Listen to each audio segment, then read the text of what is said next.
नमस्कार दोस्तों, इस वीडियो से सीखकर आगे की रणनीति बनाएंगे। और आज की वीडियो हम शुरू करते हैं एक स्लोगन के साथ, जो है कल से सीखें, आज के लिए जिएं, कल के लिए उम्मीद करें, क्योंकि आज है जो वही सच है, कल जो होगा वो उम्मीद होगी। दोस्तों, जैसा कि ज़िंदगी के लिए एक सच्ची कहावत है ये, कि हर दिन कुछ ना कुछ सोच के चलना है और उसके बाद अपनी रणनीति खुद बनानी है, क्योंकि किसी की कॉपी की हुई बात वो उसी के लिए होती है। जब आप अपनी मेहनत खुद कर रहे हैं तो आपको अपनी रणनीति खुद बनानी होगी, और किसी के भरोसे, किसी के सहारे कोई भी चीज़ नहीं किया जा सकता।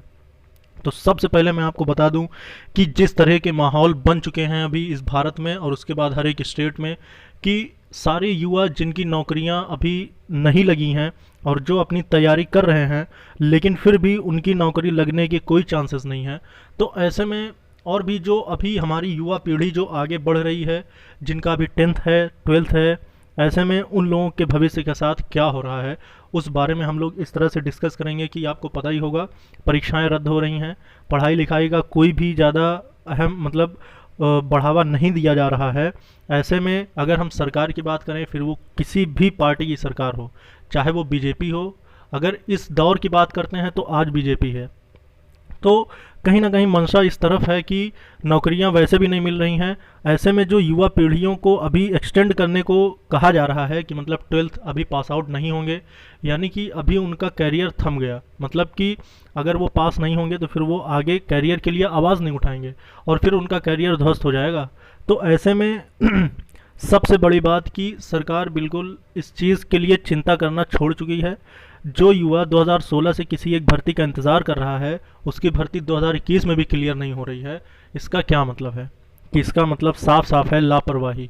और ऐसी लापरवाही से सिर्फ देश का भविष्य ही नहीं, बल्कि देश की हर एक स्थिति बिगड़ जाती है।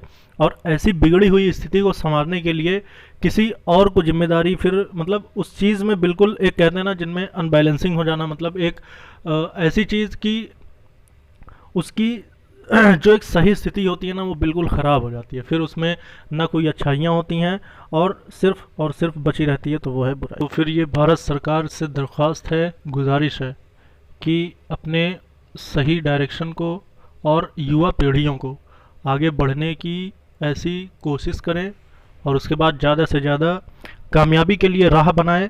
और क्योंकि हर एक युवा भारत का एक नागरिक है, और भारत में रहने वाला हर एक व्यक्ति भारत के लिए अपने मूल कर्तव्य और अपने मूल अधिकारों से वंचित नहीं रह सकता है।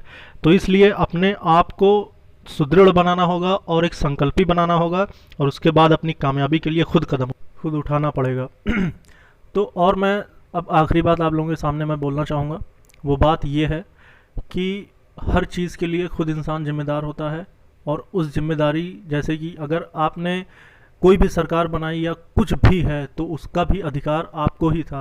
आपने जिस दिशा में जो किया है वो उस चीज़ का नतीजा हमारे सामने है।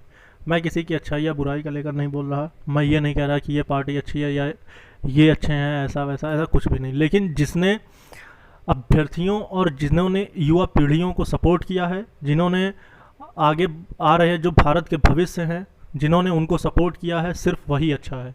लेकिन आज जिस तरह से देखा जाए तो भर्तियां इतनी पुरानी हैं, लेकिन उनकी कोई भी सुनवाई नहीं है। तो ऐसे में ये नहीं कह सकता कि ये पार्टी अच्छी है, क्योंकि जिसने भारत के युवा को इस तरह से एक गड्ढे में धकेल दिया, वो अच्छा हो नहीं सकता। और अगर वो अच्छा है तो फिर उसके लिए कोई समाधान ढूंढे, और जो भर्तियां पुरानी चल रही हैं उसका लेकर कुछ ना कुछ नया समाधान निकाले, और उसके लिए एक समिति बनाई जाए, और उसको फिर एक सही दिशा में सारे काम टाइम टू टाइम करे। क्योंकि लेट होना यानी कि हर एक अभ्यर्थी के साथ और उसके कैरियर के साथ मजाक करना है। जय हिंद, जय